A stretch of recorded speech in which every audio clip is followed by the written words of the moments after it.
জুলাই সনদ বাস্তবায়নের ব্যাপারে তো আসলে কারো ভিন্ন মত নাই সরকার এবং বিরোধী পক্ষ। তাহলে এই যে ডেডলক, এটিকে আমি বলতে চাই না, মাত্র নতুন সংসদের 2 দিন অতিবাহিত হয়েছে, কিন্তু এর মধ্যেই আমরা রাজপথে নামার হুঁশিয়ারিও দেখেছি। শুরুতে একদম তাত্ত্বিক ছোট করে আলোচনাটা যদি করি, সেটি হলো যে এটি আসলে জুলাই সনদ যেটি, সেটি সংবিধানের পরিপূরক না বিকল্প কোনো ভাবনা? প্রথম কথা হলো জুলাই সনদের ব্যাপারে বিএনপি অঙ্গীকারবদ্ধ।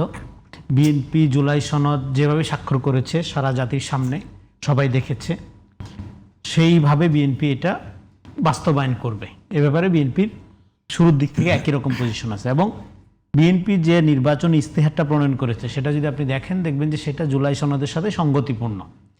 তো সেদিক থেকে কনফিউশনটা কোথায়? কনফিউশনটা হলো যে জুলাই সনদের আলোকে যে গণভোটটা অনুষ্ঠিত হলো, সেই গণভোটটাকে আমি শুরু থেকে বলছিলাম এটা গণ অভ্যুত্থান বিরোধী, কিন্তু আমি বললেই তো হবে না, বিএনপি গণভোটে রাজি হয়ে গেছে।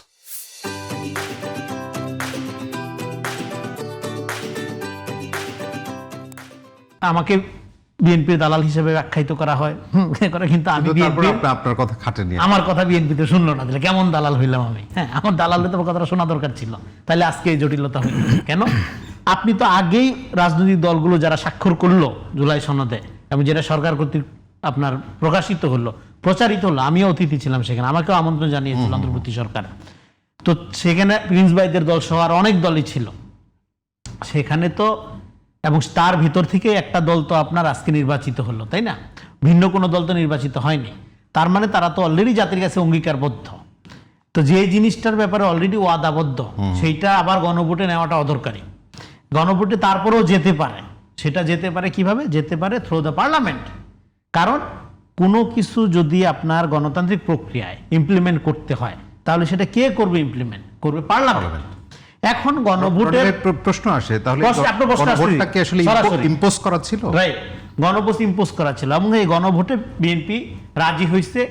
এটা ফোর্সফুলি রাজি হয়েছে, বিকজ অফ কৌশল না, ফোর্সফুলি। এটা কোনো নেতা বলে বিএনপির মতো এত বড় দল আনফরচুনেটলি ফোর্সফুলি রাজি হয়েছে, যে রাজি হওয়াটা অস্বাস্থ্যকর। এই অস্বাস্থ্যের প্রমাণ এখন পাচ্ছে না।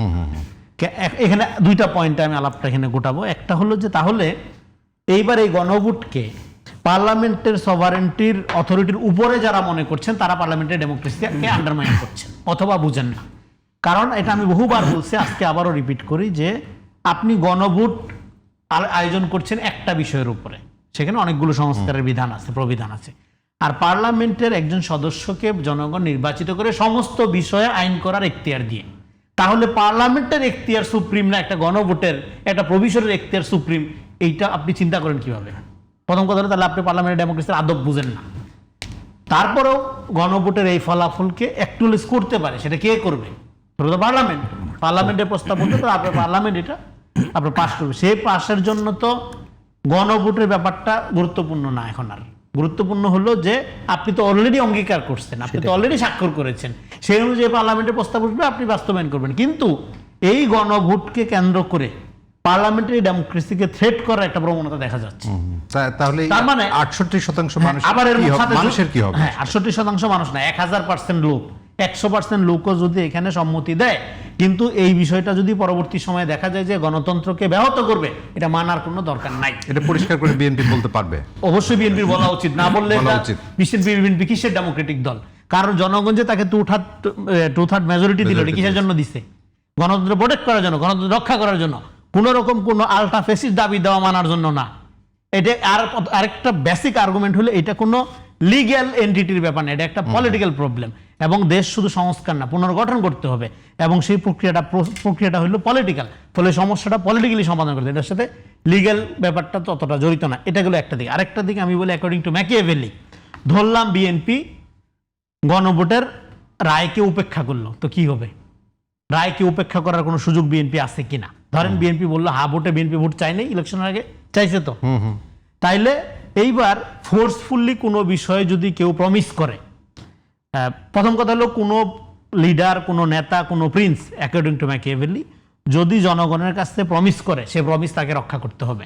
যদি সে প্রমিস সে রক্ষা না করে, তাহলে সেই প্রিন্স, সেই নেতা, সেই রাষ্ট্রনায়কের, সেই প্রধানমন্ত্রীর গ্লোরি ডিক্লাইন করে। এটা হলো কাণ্ডজ্ঞানের ব্যাপার।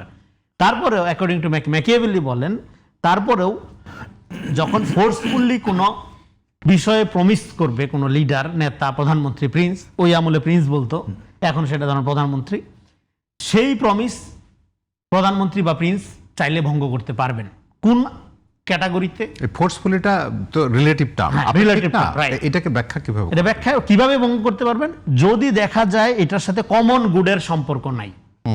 ধরেন আমি ওয়াদা করলাম যে ভাই আপনাকে আমি 500 কেজি খেজুর খাওয়াবো, কিন্তু দেখা গেল আপনিও খুশি হয়ে আমার সাথে আসলেন, পরে দেখা গেল খেজুর খাওয়ার কন্ডিশন আপনার শরীরে নাই, খাইলে আপনার ক্ষতি হবে, তখন বলবো যে ভাই আপনার আমি খেজুর খাওয়াবো না, আমি যতই ওয়াদা করে থাকি আপনার ক্ষতি হবে, এই জন্য আমি ওয়াদা ভঙ্গ করব।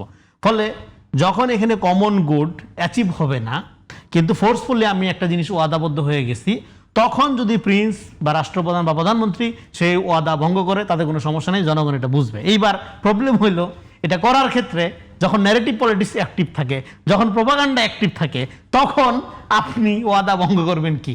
আপনি এটা নিয়ে ক্রিটিক্যাল অবজারভেশন দিলেই আপনি জুলাই বিরোধী, আপনি চেতনা, হ্যাঁ, আপনার নামে 1000 ফটো কাটপিস বক্তব্য প্রডিউস করা হবে। শোনেন, সংবিধান সংস্কার করে ফ্যাসিবাদ কায়েম করা সম্ভব। উদাহরণ হাসিনা সংবিধান সংস্কার করার মধ্য দিয়েই ফ্যাসিবাদ কায়েম করেছিল। ফলে সংস্কার হয়ে গেলেই দেশ সোনায় সোহাগা হয়ে যাবে, এটা মনে করার কোনো কারণ নাই। এই পয়েন্ট শেষ করে এটা দিয়ে তাহলে আমরা কি দেখব? সংস্কার গুরুত্বপূর্ণ না, গুরুত্বপূর্ণ হলো সংস্কারের মোটিভ। আপনি যদি সংস্কার বলে চিৎকার করেন, তাতেই বাংলাদেশের মানুষের ভাগ্যের পরিবর্তন হয়ে যাবে না। বুঝতে হবে এই সংস্কার বাংলাদেশের জনগণের ভাগ্যে কি নিয়ে আসবে। কারণ হলো সংবিধান সংস্কার বলেন বা, কারণ জুলাই সনদের সাথে সংবিধান সংস্কার পরিষদের প্রশ্নটাও জড়িত যেহেতু, ফলে এটা গুরুত্বপূর্ণ আলোচনা। সংবিধান সংস্কারের সাথে জাতীয় চরিত্র বিনির্মাণের, আগামী দিনের চরিত্র গঠনের একটা প্রশ্ন আছে। ফলে এই এন্টার পলিটিক্সের মধ্যে এই জুলাই সনদ, গণভোট, সংবিধান সংস্কার পরিষদ, এটার মধ্যে আমি দেখব কোন দলের গণতন্ত্রকে এগিয়ে নেওয়ার স্পিড বেশি এবং কোন দলের নিজস্ব পলিটিক্যাল এজেন্ডা বা নিজের দলের মতাদর্শিক রাজনীতিকে মেইনস্ট্রিম করার একটা ধান্দা হিসাবে বা টুলস হিসাবে এগুলোকে ব্যবহার করছে, সেই অনুযায়ী আমি সিদ্ধান্ত নিই। ফলে এই ক্ষেত্রে বিএনপির একটা লিবারাল ডেমোক্রেটিক পার্টি হিসাবে কোন রকম কোনো পপুলিজম, কোন রকম কোনো হাইপ এগুলোর উপর আপনার এগুলোতে ভরকে যাওয়ার কোনো সুযোগ নাই। এবং বরং যদি তারা এই ন্যারেটিভ পলিসি এটাই যদি হয় যে বিএনপি ওয়াদা ভঙ্গ করছে, আমি যেটা বললাম ওয়াদা ভঙ্গ করা এই ক্ষেত্রে জায়েজ হবে যদি গণতন্ত্রকে প্রাতিষ্ঠানিক রূপ দেওয়া, দেশ পুনর্গঠন করা, মানুষের অধিকার ফেরানো, এগুলোর স্বার্থে জুলাই সনদ বিষয়ক এই তাবিজের ওয়াদা ভঙ্গ করা যদি কমন গুডসের জন্য জরুরি হয়, এই ওয়াদা ভঙ্গে কোনো সমস্যা নেই, বিএনপি এটা করতে।